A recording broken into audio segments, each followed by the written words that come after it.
নমস্কার বন্ধুরা, পলির রান্নাবান্নায় সকল বন্ধুকে স্বাগত। আজ শেয়ার করছি বেগুন দিয়ে ইলিশ মাছের পাতলা ঝোল। ইলিশ মাছ আমাদের প্রায় সকলেরই পছন্দ।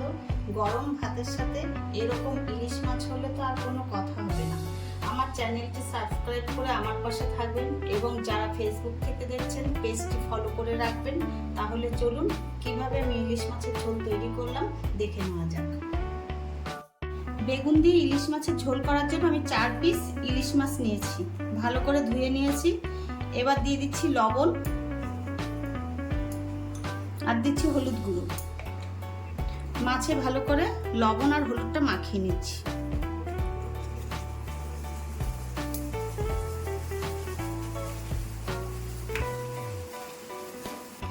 বেগুন নিয়েছি, বেগুনের মধ্যে দিয়ে দিচ্ছি লবণ আর দিচ্ছি হলুদ গুঁড়ো। লবণ আর হলুদটা বেগুনের গায়ে ভালো করে মাখিয়ে নিচ্ছি। রান্নাটা আমি সর্ষের তেল দিয়ে করব, তাই কড়াইতে দিয়ে দিচ্ছি সর্ষের তেল। ইলিশ মাছ সর্ষের তেল দিয়ে করলেই ভালো হয় স্বাদ।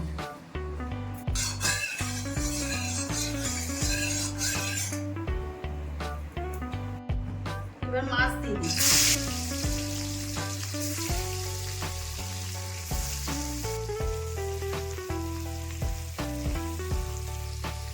এখন উল্টে দিচ্ছি।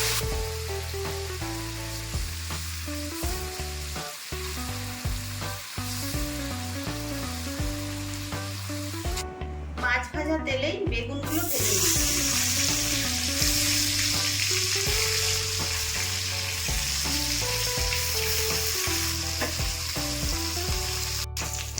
বেগুন উল্টে দিচ্ছি।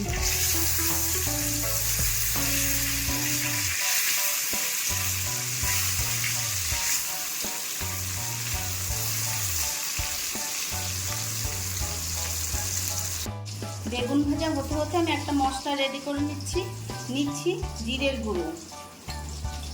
এখন দিচ্ছি কাশ্মীরি রেড চিলি আর দিচ্ছি হলুদ গুঁড়ো।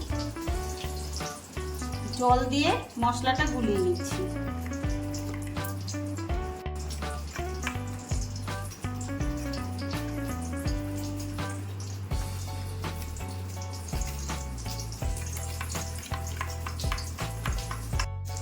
এদিকে বেগুন ভাজা হয়ে গেছে, বেগুন ভাজাগুলো তুলে নিচ্ছি।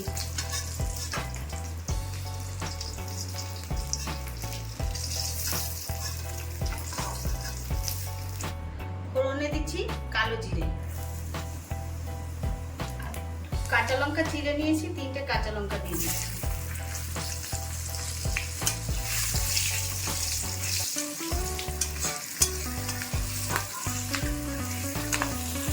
মশলাটা যে গুলে নিয়েছি মশলাটা দিচ্ছি।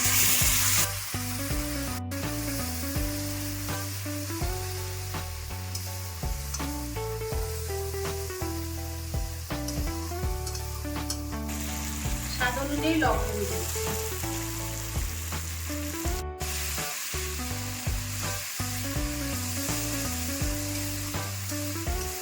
অল্প একটু চিনি দিয়ে দিচ্ছি।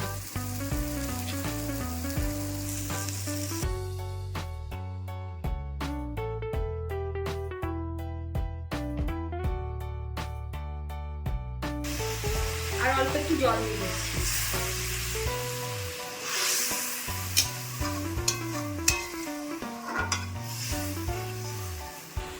এবার ভাজা বেগুন আর মাছ দিয়ে দিচ্ছি।